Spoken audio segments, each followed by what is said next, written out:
all right.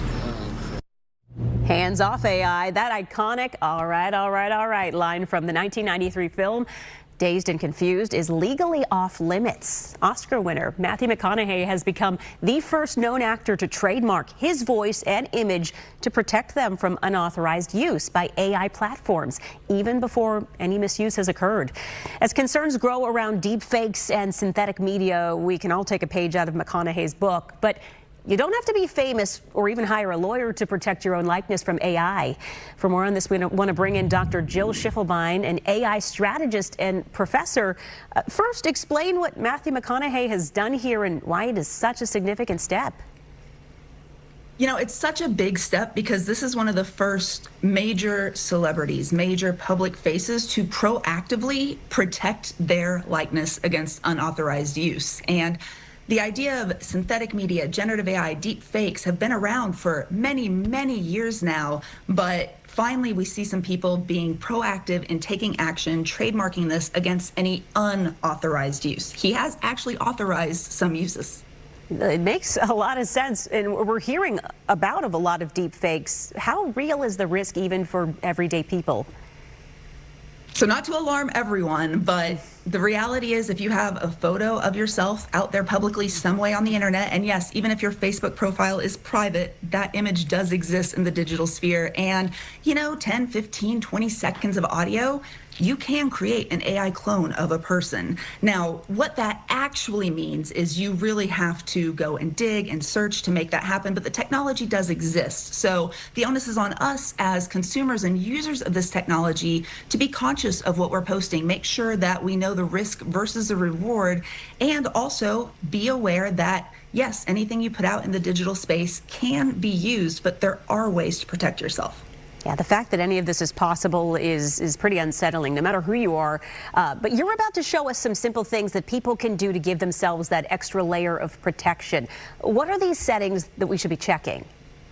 So no matter what generative AI or AI software or platform you're using, or social media platform, any platform that you're using, there's always those terms and conditions, you know, the 20 million page things that we scroll through and no one actually reads.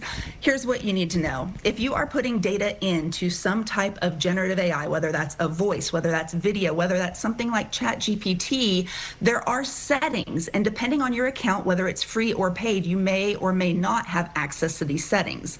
But for example, I'm sure, does anyone want to admit to having done the make me into a Barbie doll or an action figure type challenge that was going around the past couple of years on AI?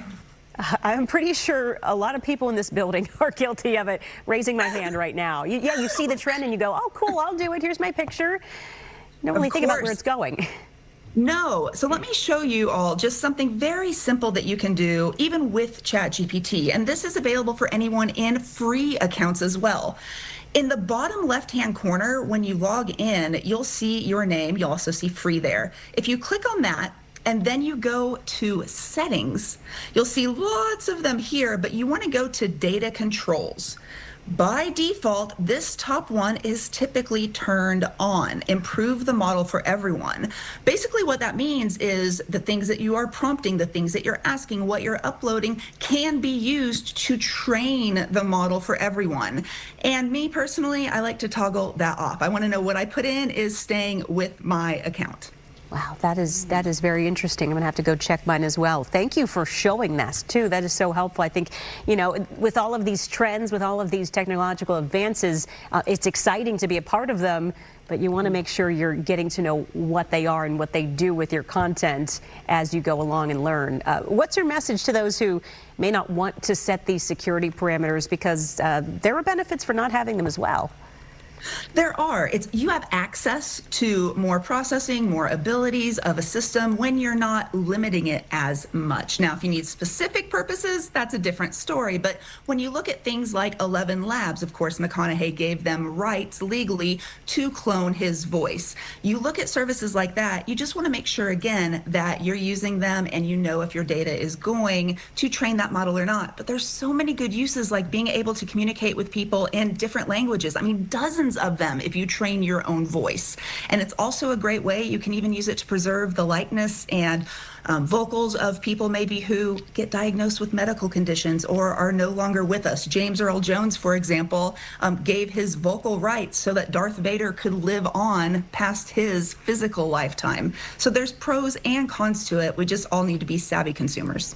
We are definitely in a brand new world, and while it is important and exciting to learn with this new technology and advance with it, we've definitely got to be careful and protect ourselves, and you've given us some great tips. Dr. Jill Schiefelbein, thank you so much for joining us.